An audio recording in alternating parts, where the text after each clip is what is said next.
people, culture, this society, they stopped them from doing so. So some of them were oppressed within their houses, locked up, chained up, not allowed to go out of the house arrest basically, starved in many cases so that they revert back. Some of them were emotionally, blackmailed to come back to the religion of paganism. Like one of the companions of Muhammad, peace be upon him, he used to love his mother a lot, and everyone knew that he loves his mother. And so his mother, she played an emotional, trick on him, and she said that I'm not going to eat or drink anything unless you come back to paganism. And then she said, I'm not going to, stand in shade. I'm going to stand in the hot sun all day long if you're not going to come back to paganism. And so he was, extremely distressed because he could not see his mother suffer, but his faith in God was greater. His love for God was greater than his love for his mother, which of course his mother did not know about. She thought, that this would work. But he said, oh, my mother, I love you. I don't want to see you in pain. And I would do anything to please you. But if you're going to do this, then go ahead and do this. But I'm not going to, revert. I'm not going to give up my faith for this. Because at the end of the day, we have to make sure that we ourselves are ending in the right place after we die.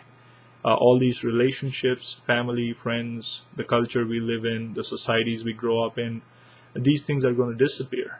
As soon as you die, all your relationships will be cut off. The only thing which will go with you in your grave is your faith and your good deeds. So we should make these two things the most beloved things to us in the world. Yes, we should love our family. Yes, we should be good to our friends, to our colleagues, to our neighborhoods, to the society we live in. But at the end of the day, we're going to go back with our faith and our good deeds. So we should be good to these people because of our faith and because of God, which is going to help us earn rewards with God and, be in his good books. So he told his mother that this is not going to work. And so you can imagine that in these years of oppression, in these early years of Islam, what was going on in Mecca. All kinds of strategies, all kinds of plans were laid out to try to bring these early Muslims back to the fold of paganism. And the Quraysh were really getting worried now because nothing was working for them. Nothing was working. They had tried money, they had tried power, they had tried negotiations, they had tried soft ways, they had tried hard ways, they had tried influence, all kinds of things, and nothing was seeming to work. These people were stubbornly, according to the Quraysh point of view, stubbornly following the path of truth because they were convinced. This tells you how convinced these people were that nothing could buy them off, nothing could scare them away from following the path of truth. But the oppression became so great that Prophet Muhammad, peace be upon him, he knew that if these people, especially the poor people, the slaves and the women, if they continued to stay in Mecca, either they would be killed or, they would eventually break down because of the great oppression. We're all human beings at the end of the day. They were human beings.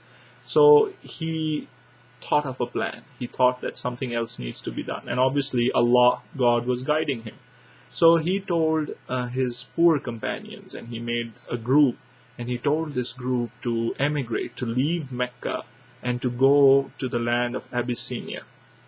Abyssinia, there was a kingdom, it was a Christian land, it was ruled by a Christian king known as Najashi.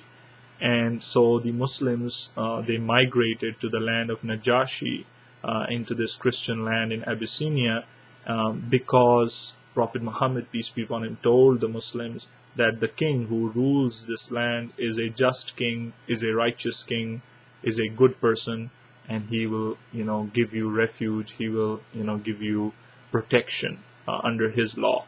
And so, they went and they migrated to Abyssinia, but the Quraysh, they were not willing to let this happen.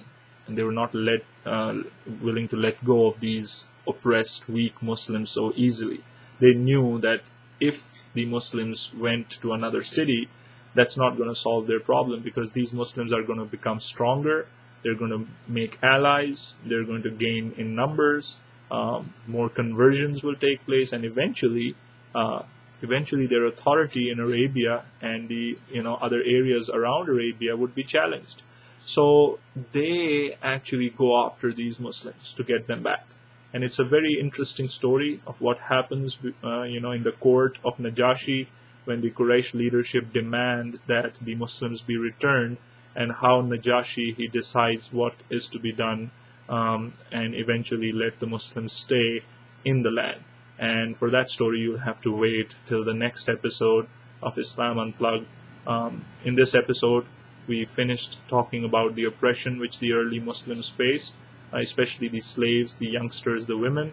And we also discussed a little bit of what Muhammad, peace be upon him, endured with some of the people around him, some of his enemies, and how patient he was, how merciful he was, and how he continued, he persevered in his teachings, and the Quran kept coming down, guiding him in different situations. So in our next episode, we will explore what happens in Abyssinia, and we will also talk about the mission of Muhammad, peace be upon him, how it proceeds in Mecca, because he himself decides to stay in Mecca with some of the other believers. And what is the next step for the Quraysh? What are they going to do next to try to stop Islam? With that, we stop here. If I said something good, it was from Allah. If I said something incorrect, then that was from me. I ask Allah's forgiveness and then yours. May peace be upon all the seekers of truth. Signing off, Islam Unplugged. Keep watching.